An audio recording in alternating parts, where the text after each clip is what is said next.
Hello everybody, I'm Risk. And time for me to put out a RWBY theory video. In part, this is based on some of Charfox's analysis and thoughts, going up through Volume 3. One of his main or bigger ones, I think, and one of the more interesting, unproven ones, is the origin of the creatures of Grimm. It talks about how they've been around for a while. They attack, or they focus on feelings of negativity, anger, hate, sadness, fear, panic. And so his theory is that they were kind of, for lack of a better way to say, the planet's immune system against those negative emotions to try to improve things for people. Make things, keep the relative feeling of the populace happy and friendly. They were meant to be a positive force. Obviously, that hasn't gone so well, because they look scary and things happen. People are people. But that got me thinking, using some future knowledge, some talks with, other people, not about this theory, but just in general. What if Ozpin's mistake he talks about in Volume 1, where he's made more mistakes than any man, woman, and child, was creating the Grimm? What if he, back in yonder years, created the Grimm to try to keep the people happy, make them, happy, friendly, and remove all the negative elements? Ozpin isn't exactly known for his wise plans. And admittedly, I don't have the best opinion of Ozpin.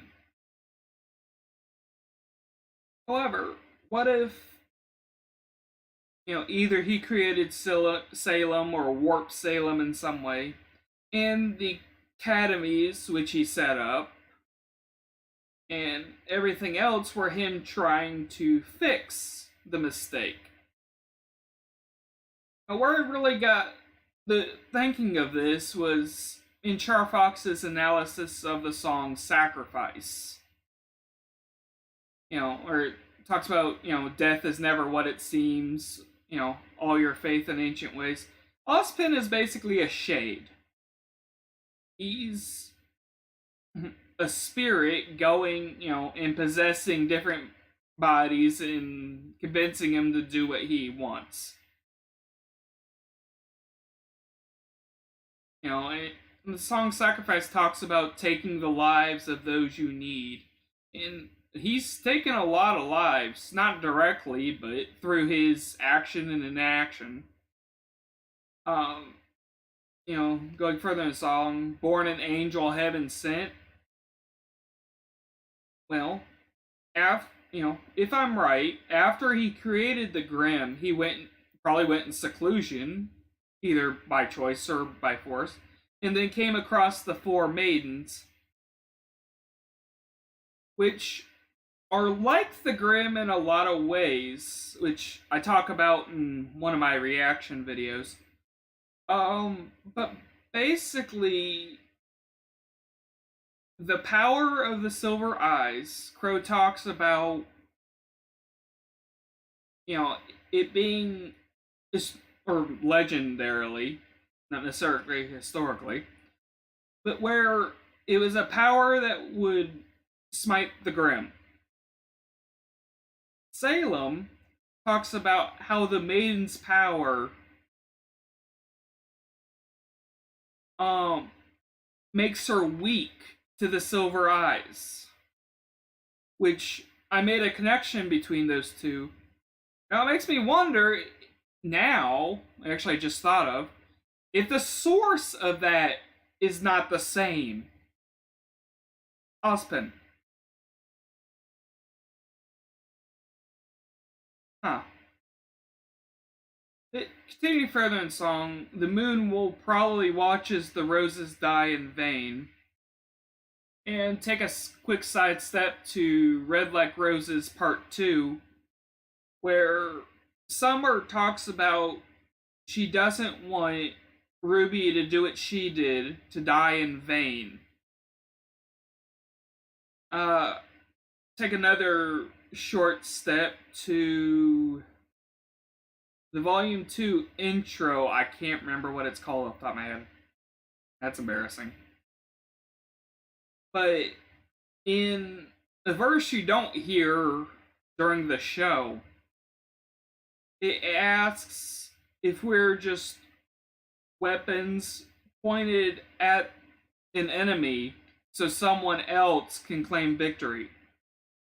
Which again leads me to think Ozpin.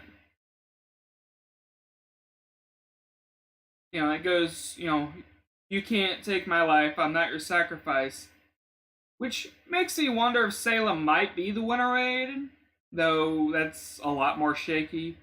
It's just that and the fact that you go after fall and then immediately spring. There's kind of something in between. But going back to song Sacrifice, blind and keep the people on their knees. Ozpin and his brotherhood, which he doesn't trust. We see that with Ironwood, where, Ozpin's keeping secrets even from his trusted council. But they've kept the people blind to a lot of things. The maidens, Salem,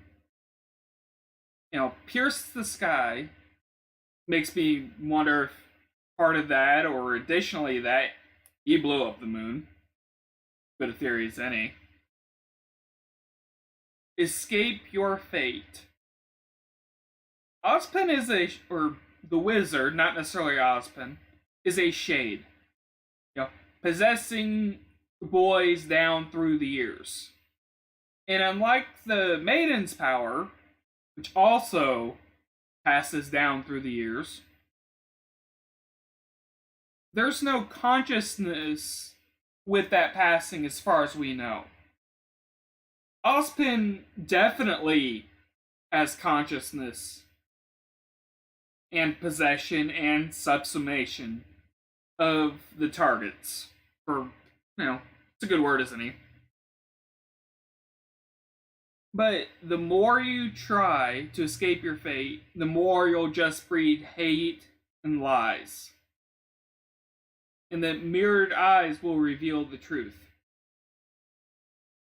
And Ozpin through the years, just as we know of Ozpin himself, has caused more hate and lies to come about.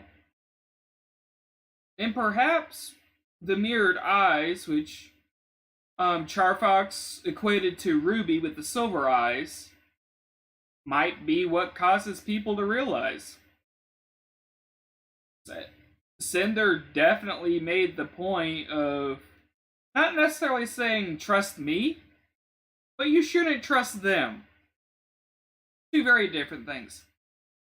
And then the final verse of Sacrifice, what if all the plans you made were not worth the price they paid?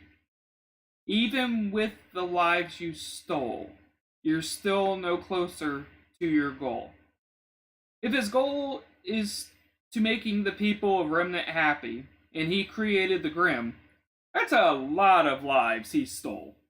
That he keeps trying to patch, the leaking boat with about as much success as you'd expect. And he's always scheming, never really doing much.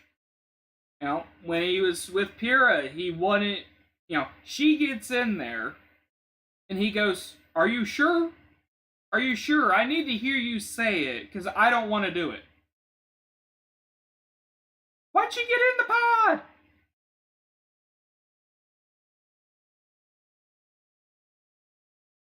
But it makes me wonder how much of what's gone on wrong in Remnant is directly his fault or indirectly. Because Salem doesn't seem to be inimical to life.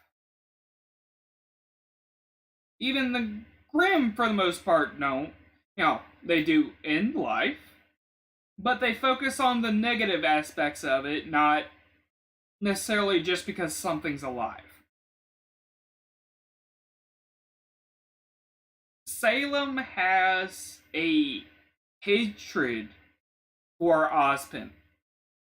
Not a dislike, a hatred. She wants to see all the things that he's done go away. The academies. Maybe, looking at this line, I won't fall for you. Maybe at one point she did. Maybe at one point he tried to get her to fall in love with him. Don't know. Just a theory. Thought I'd put it out there. I think it makes sense. Anyway, I'm going to give, a couple quick shout outs because I actually point the right way. Duck Goes Moo just finished Volume 3 in Chibi, so he's been really fun to watch. Jamaza, I don't know how to say it. He's been fun to watch. He's started Volume 3 now, I believe. There's always Charfox, who is probably one of my favorites in terms of analysis. There we go, that's a word. Anyway, I'm Azurisk. Have a good day.